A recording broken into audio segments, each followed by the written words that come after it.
one of the most wicked things that's ever happened to black women is the propaganda to convince black women they did not need the brothers.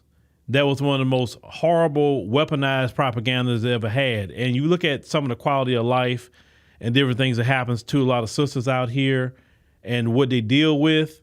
Now, I want you to check out what this sister has to say. We're going to get to the facts here and what really go on with marriage versus single parent households.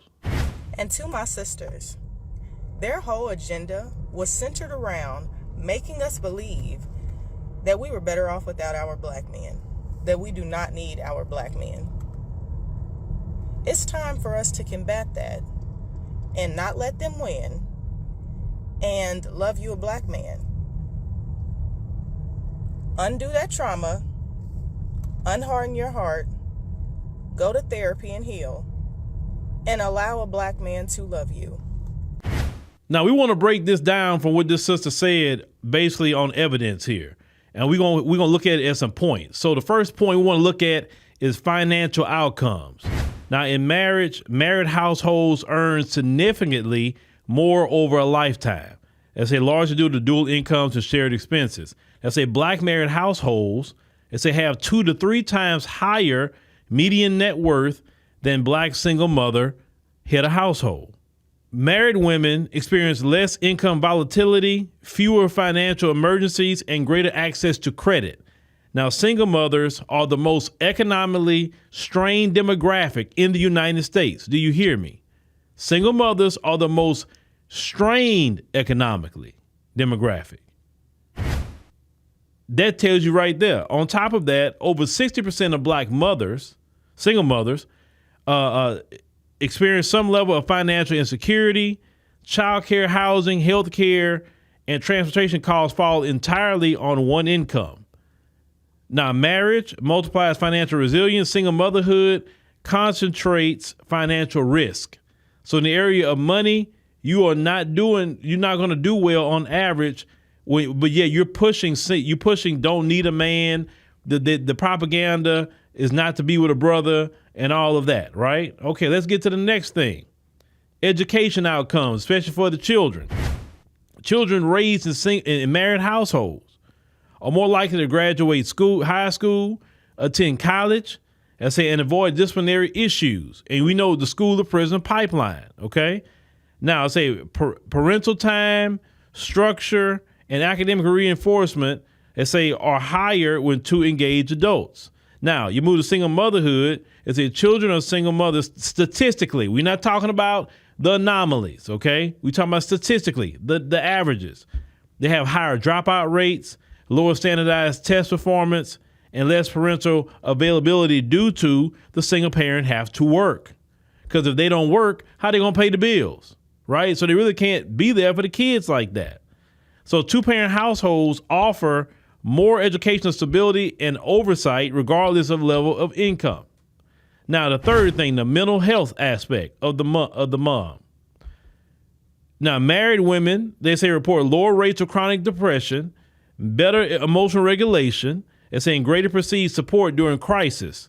Emotional labor is distributed instead of concentrated. Now, I know you're going to stop me and say, Phil, you heard all these married women getting online and say, don't get married. You heard them say they're miserable. They hate their husbands. They do all this stuff. And go ask some women, are you still at the house with your husband? You telling people don't get married. Well, you're not telling the whole story. What's going on in your house? Because, there's 2 sides to every story. You may not like your husband. Okay, what did you do? I mean, are you innocent? Because a lot of times in relationships, it's both of them. It's not one. It's both. It's both. I don't listen to people and also I don't listen to those kind of videos.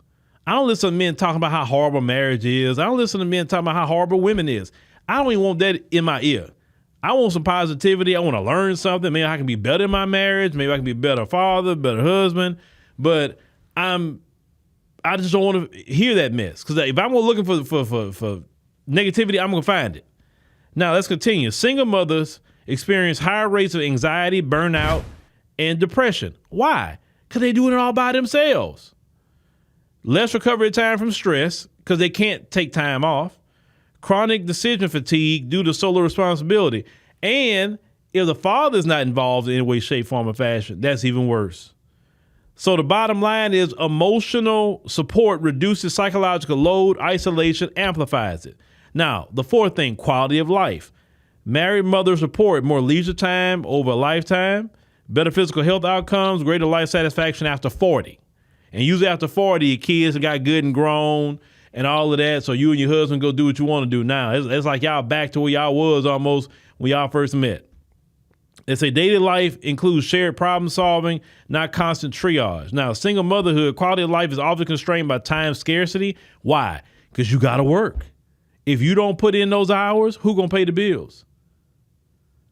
Exhaustion, because I'm going to say this, women wasn't built to work 60, 80 hours a week. Sorry, they're not. They can do it for a time, but I see every woman get burnt out or their physical health start getting to them and start messing with them. Like when they working too much. But you got to understand, when you go back to the Bible, God said the woman is supposed to be the help meet, not do it all. And the help meet is like you help me 20 to 30% of the time. That's a true definition of a help meet. Now, I know people do 50-50, and there's nothing wrong with doing 50-50 at all. If that's the way it works in your marriage, that works that way. Okay, there's no rule book on how the finances supposed to work, because what one person do may work for them and the other one may not work. Some people, the man do it all, the woman just do what she wants. The man may do 70-80% and the woman do about 30%. So it's no rule book, I'm gonna say. Now, it also single motherhood, limited upward mobility due to survival focus. So the bottom line is marriages increase long-term life bandwidth. Single motherhood often traps women in short-term survival mode, only trying to get done what's the next thing next week. Now, stress levels. It says stress is buffered by shared parenting, shared financial responsibility, and emotional regulation through partnership. Married women show lower cortisol levels long-term. Now, cortisol is that hormone that make you gain weight. That says single mothers experience persistent high stress, elevated cortisol linked to hypertension and autoimmune issues. Now, you know hypertension, basically high blood pressure. Little margin for error or rest. So chronic stress shortens health span. Partnership distributes pressure. So single mothers are constantly under pressure. They can't take a break. Either they're not feeling good, they have to work sick. You understand what I'm saying? So this is the lie that they sold to our sisters out here. But of course, a lot of sisters are realizing the BS. A lot of sisters are status correcting. A lot of sisters are changing their tune. And that's beautiful, because there's no reason for a sister to be out here getting broke down like that. When there are men out here that would be with you. And we talking about decent men. We're not talking about bad men. We're talking about decent men who's going to treat you right and want to form a family. Because I'm a firm believer of this. You don't fool with no man that don't want to form no family. That's a waste of your time. If a man just say, I'm just trying to see what's out here, okay, well, if that's what you're doing, I'm not the person for you. You got to cut these guys off quick. Because I'm a firm believer, as a man, you should be looking for a wife. And if a woman just say, I'm just dating just to see, well, that's not what no. You let them know up front, what are you looking for? That's the first question should go on any kind of date. What are you looking for? Are you looking just to be out here talking to people? You looking for marriage? What are you looking for? You understand what I'm saying? If it scare him off, good. You want the guy gone. You don't want no guy around you that's not going to do what's right by you. But that was the biggest lie they ever told to the sisters, that you don't need a man. But you look at all these other groups, they are big on marriage. You pay attention to that. The Latinos, Asians, Arabs, white people, East Indians. You notice they all big on marriage. And notice how their communities move a lot different. And when you think about what the studies say, married households have more money. Okay? You look at all the groups I just mentioned that prioritize marriage, they have more money. When you look at our money rate in our community, it's low because of single parent households and not being married. So in 2026, it's time to change that dynamic. It's time to change it. So you're going back to getting together, going back to getting married and building great families. Like I said, as long as you got breath in your body, you can turn that around. You understand?